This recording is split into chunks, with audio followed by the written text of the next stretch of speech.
Frères et sœurs, ce soir, nous allons étudier ensemble la Genèse 1, des versets 1 à 5, c'est-à-dire le premier jour de la création. Sachant que je travaille, moi, sur les différentes traductions pour essayer d'extirper l'ivraie de l'adversaire qui cherche toujours à nous égarer.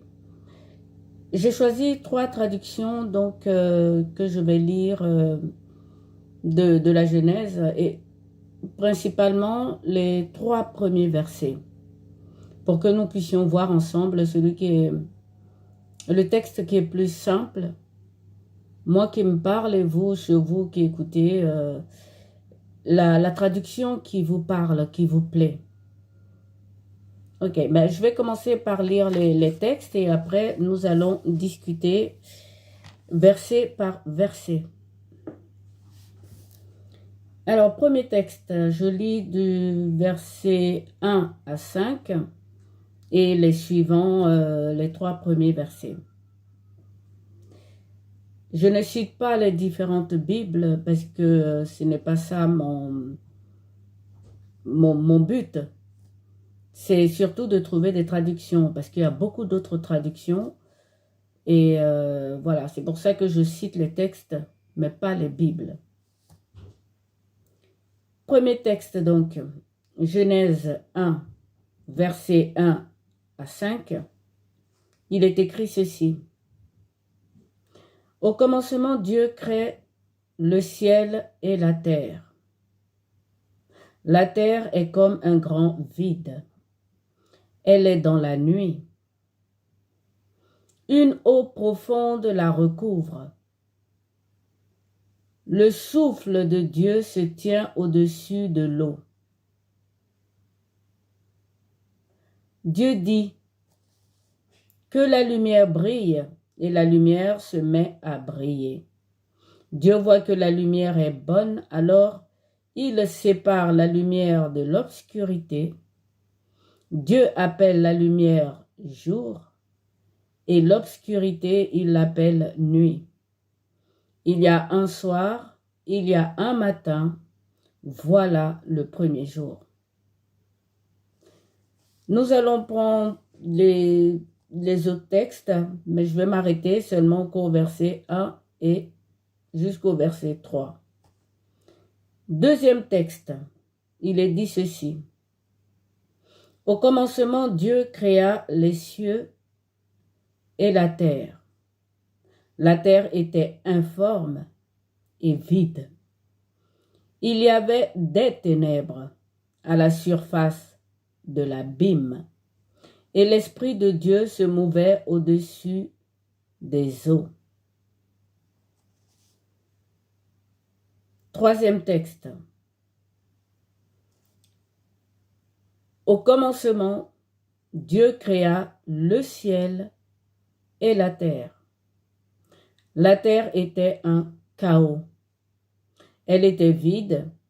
Il y avait des ténèbres au-dessus de l'abîme et le souffle de Dieu tournoyait au-dessus des eaux.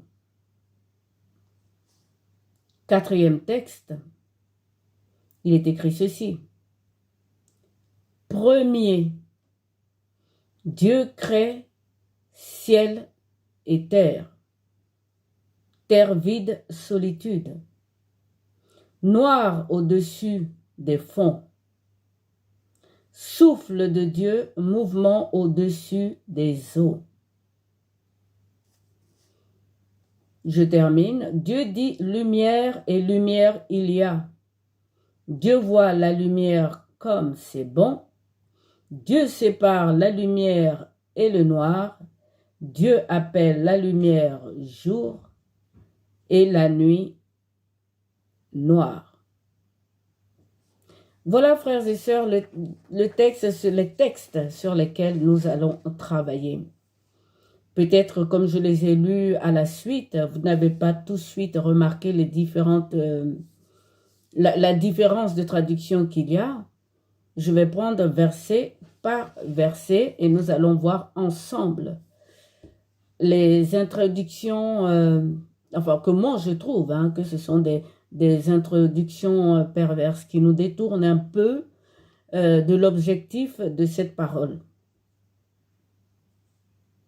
Je ne suis pas théologienne. Donc nous travaillons sur les traductions et non sur le fond de la chose. Allons-y. Les 3 premiers textes disent « Au commencement, Dieu crée le ciel et la terre ». Je vais m'arrêter sur « Au commencement ». Le 4e texte nous dit « Premier ». Il ne dit pas « Au commencement ». Il y a une raison pour cela. Parce que lorsque Jésus-Christ est venu à nous, donc est né parmi nous, il a révélé à ses apôtres, à ses disciples, Dieu. Je le disais dans la précédente vidéo que Saint Paul, qui était pharisien, qui était juif, israélite, qui était circoncis, disait que tout ça, il est considéré comme nul, comme un déchet. Que maintenant, ce qui l'intéresse, c'est connaître Christ. Il disait que malgré toute la sagesse des anciens temps, ils n'ont pas su connaître qui était Dieu. Et que c'est le Fils qui nous a révélé qui est Dieu. Et donc Jean dit dans son prologue, « Au commencement », on lui accorde ce crédit, puisque lui, il ne commence pas par la création, il commence par Dieu lui-même. Il dit ceci, « Au commencement était la parole. La parole était avec Dieu. » Vous voyez, il situe Dieu et la parole. Et en 3e phrase, il dit clairement, la parole, Dieu. Et nous connaissons la suite. La parole s'est fait chair. Elle est venue lumière pour éclairer les nations. Donc, lorsque les premiers textes disent au commencement, eux, ils commencent par les créatures, par la création. Saint Jean, lui, il a commencé par le Créateur. C'est pour ça que, déjà au début, moi, le 4e texte, sur ce plan-là, il me semble correct. Comme ça, pour quelqu'un qui commence à lire la Bible, commence par lire Saint Jean, au commencement était la parole était avec Dieu, la parole Dieu, il lit tout le prologue, et il vient lire la Genèse, et il dit, premier, le Dieu que j'ai découvert en Saint Jean, dans l'évangile de Saint Jean, premier, Dieu crée ciel et terre. Voilà pour ce qui est ce premier groupe de mots au commencement. Nous allons continuer. Dieu crée le ciel et la terre. Ok? 2e texte. Dieu créa les cieux et la terre. 4e, parce que le 3e est pareil que le premier, dit Dieu crée ciel et terre. On ne sait pas combien de ciels il y a.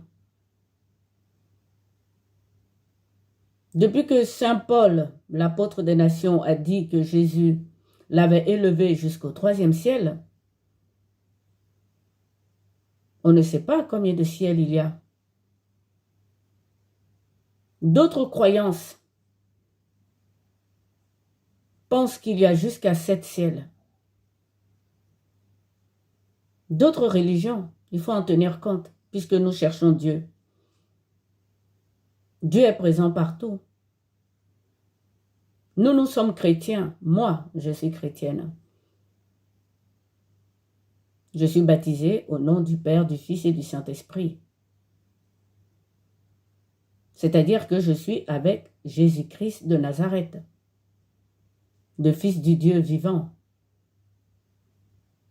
Mais souvenez-vous que Dieu disait aux Juifs qui, lorsque, je le répète, tombaient dans les épreuves, il leur disait: d'autres peuples me glorifient, d'autres peuples me cherchent, même. Vous voyez que ce n'est pas parce qu'on ne connaît pas Dieu qui n'est pas en nous, qui n'est pas avec nous. Donc on ne sait pas combien de ciels il y a. Et combien de terres non plus. La science nous parle de Pluton, de Mars, de Saturne, de Jupiter, on ne sait pas. Il y a d'autres univers. Donc on ne sait pas non plus combien de terres il y a. Mais nous parlons de la création de notre terre à nous. Donc on peut déjà d'emblée dire: la terre, ça va, ça passe. Mais le ciel ou les cieux, c'est un peu confus. Le 4e texte dit tout simplement: Dieu crée ciel et terre. Ce texte enlève les articles. Ce n'est pas pour simplifier. C'est tout simplement pour dire certainement, nous ne savons pas. Je continue. La terre est comme un grand vide. Elle est dans la nuit. Une eau profonde la recouvre. La terre est comme un grand vide. C'est intéressant. Dieu a créé la terre ou pas? La terre fait partie des créations ou pas? Selon cette traduction, la terre était bien présente. Mais elle est un grand vide. Elle est comme un grand vide. Si c'est vide, comment ils arrivent à donner un nom à ce qui est vide? Ils l'appellent la terre. Mais moi, je peux comprendre, et je suis sûr que vous aussi, vous comprenez. Ce qu'ils veulent dire, c'est qu'ils parlent de notre terre à nous. Mais c'est quand même confus. Quand on lit que Dieu crée le ciel et la terre, et vous nous dites, avant même qu'ils se mettent à créer, que la terre est comme un grand vide. Elle est dans la nuit, ça je peux comprendre. Si en plus elle est dans la nuit, comment vous pouvez savoir que c'est la terre? Une eau profonde la recouvre. Donc la terre est en dessous de l'eau. Je continue l'autre traduction. L'autre traduction dit: la terre était informe et vide. Donc la terre est toujours là. On se pose toujours la question, est-ce que Dieu a créé la terre ou la terre était là? Dieu a créé la terre, on est d'accord. Enfin, moi je pense que la terre a été créée puisque au commencement ou au premier, Dieu crée ciel et terre. Donc la terre n'était pas là. Quand on me dit qu'elle est informe, on ne parle donc pas de notre terre sur laquelle on marche. Sinon, on se mettrait à tanguer.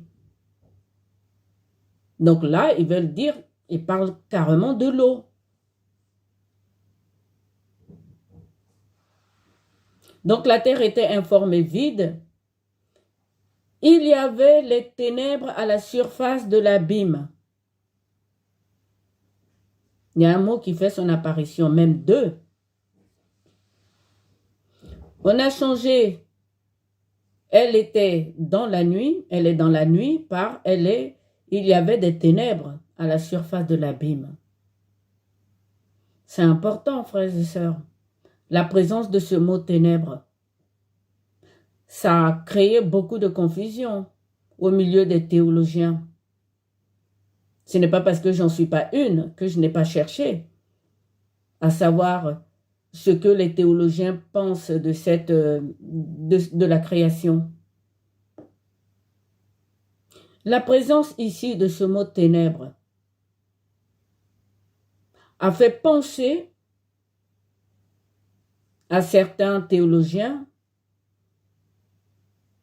que la terre, qui était donc informe, dans la nuit noire,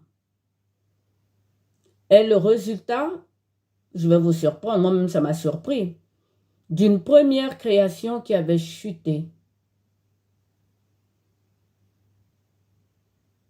Oui, frères et sœurs, il y en a qui le disent.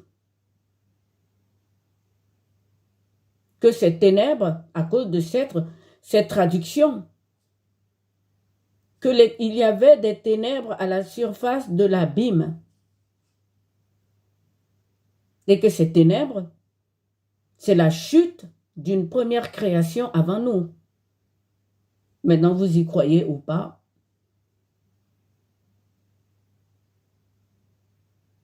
Je continue, ça ne s'arrête pas là. Le troisième texte dit, la terre était un chaos. Et oui, elle était vide. Il y avait des ténèbres au-dessus de l'abîme. Comment il peut y avoir de chaos dans quelque chose qui est vide? Il parle certainement du souffle. Nous savons qu'un verre vide n'est pas vide, qu'il y a de l'air et que les cellules, les atomes choquent les uns les autres, s'entrechoquent. Et ça, ils appellent ça le chaos. Je vais continuer. Le quatrième texte dit tout simplement « Terre vide, solitude, noir au-dessus des fonds ». Ce texte me parle, moi, frères et sœurs. Tout simplement parce que terre vide, solitude, c'est ce qu'il y avait. Enfin, c'est ce que moi je crois. Si vous croyez qu'il y avait des ténèbres et qu'il y avait une première création qui avait chuté, pourquoi Dieu créerait encore sur ces mêmes ténèbres?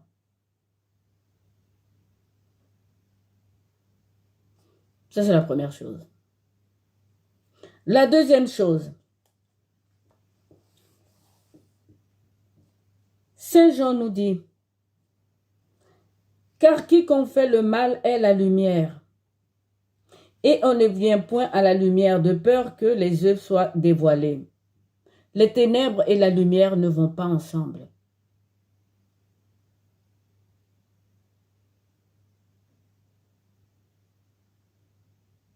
Parce que la vraie définition, frères et sœurs, des ténèbres, ce n'est pas le noir.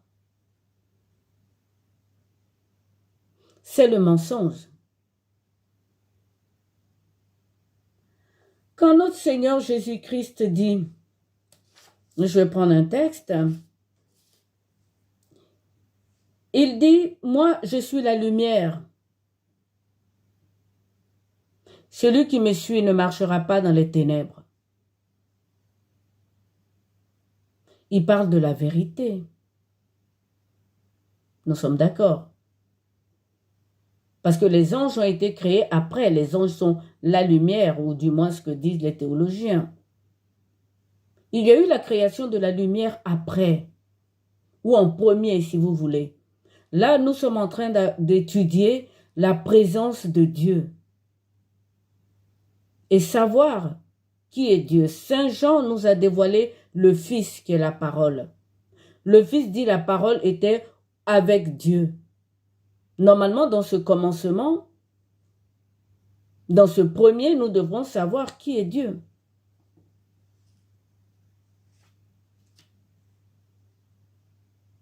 S'il y avait les ténèbres,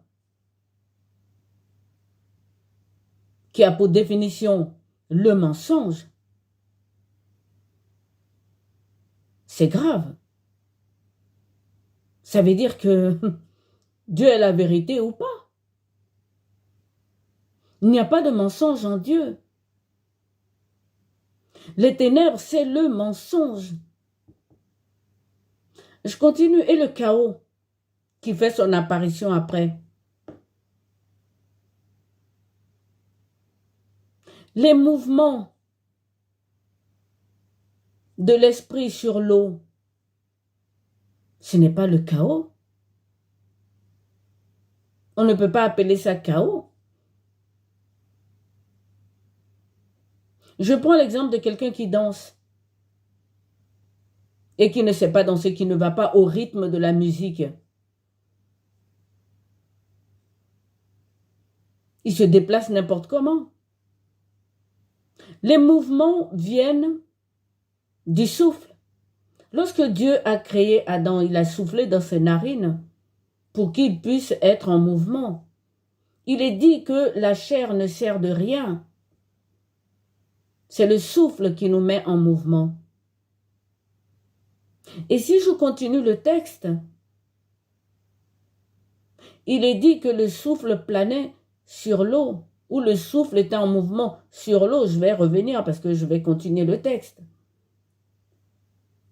Je reste un peu sur ce mot de ténèbres ici, comment je pense.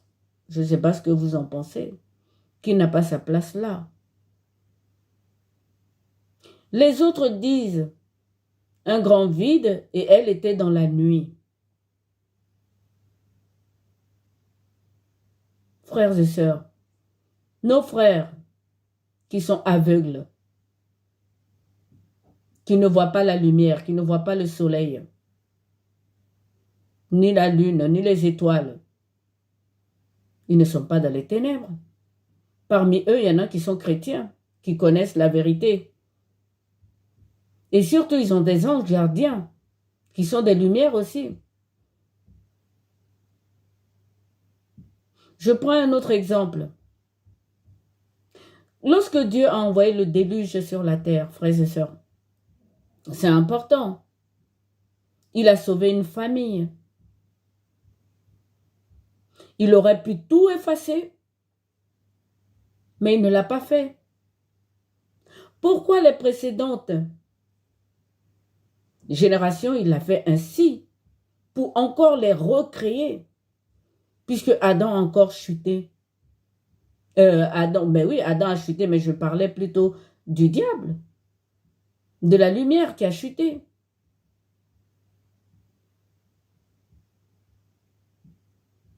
Comparer les textes, c'est très intéressant. Je suis ici en train de vous dire, moi, le texte qui me parle, et non ce qui est la vérité.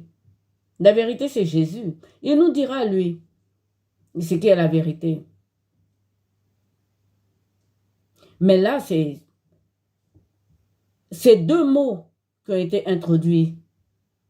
Rappelez-vous, moi, je cherche à extirper l'ivraie de l'adversaire. Et là, ces deux mots, non seulement ils insultent le souffle de Dieu, ce n'est pas un chaos. J'ai entendu tohu-bohu. Mais pourquoi le mouvement du Saint-Esprit n'est pas tohu-bohu? En nous, est-ce qu'il est tohu-bohu? La mer, c'est tohu-bohu, il est bien cadré. La mer, il a sa place. Ces vagues font amuser les surfeurs, je sais ce que je dis.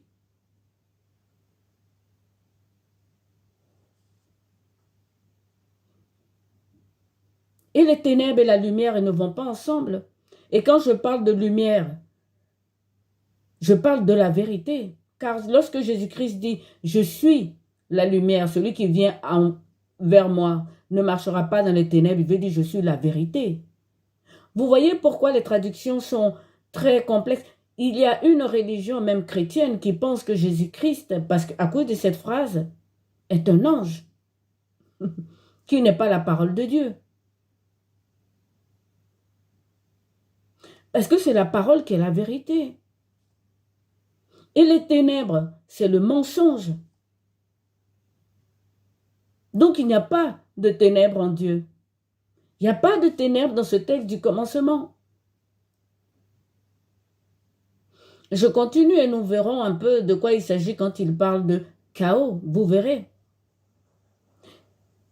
Le souffle de Dieu se tient au-dessus de l'eau. Et oui, une eau profonde la recouvre, donc ça c'était la terre pour le premier texte. Le souffle de Dieu se tient au-dessus de l'eau. Deuxième texte, l'Esprit de Dieu se mouvait au-dessus des eaux. Donc le souffle de Dieu et l'Esprit ici, c'est la même chose. Troisième texte, et le souffle de Dieu tournoyait au-dessus des eaux.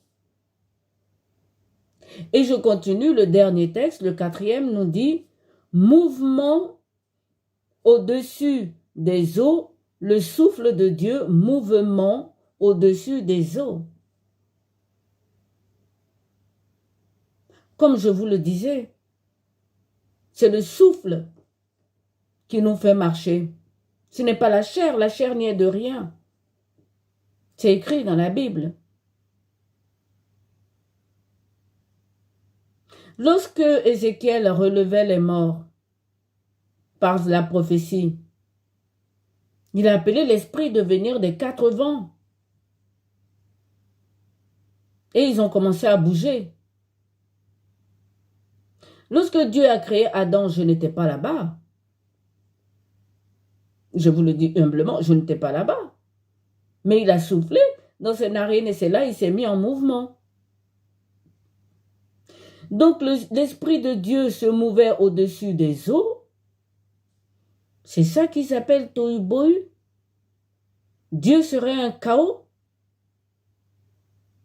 Relisez vos textes. Toute la création de Dieu, il n'y a pas de chaos. Où ils entendent le chaos là? Tout ce que Dieu crée est bon. Où est le chaos? Il n'y a pas de chaos en moi. Malgré toutes les cellules que j'ai qui se déplacent, machin, ils font tout ce qu'ils ont à faire, les yeux, il n'y a pas de chaos. Vous voyez que c'est une traduction un peu difficile, mais qui va quand même jusqu'à, je sais pas, pratiquement insulter Dieu. C'est terrible. C'est le souffle qui fait bouger l'eau. Tous nos mouvements viennent du souffle. Et Dieu est souffle, frères et sœurs.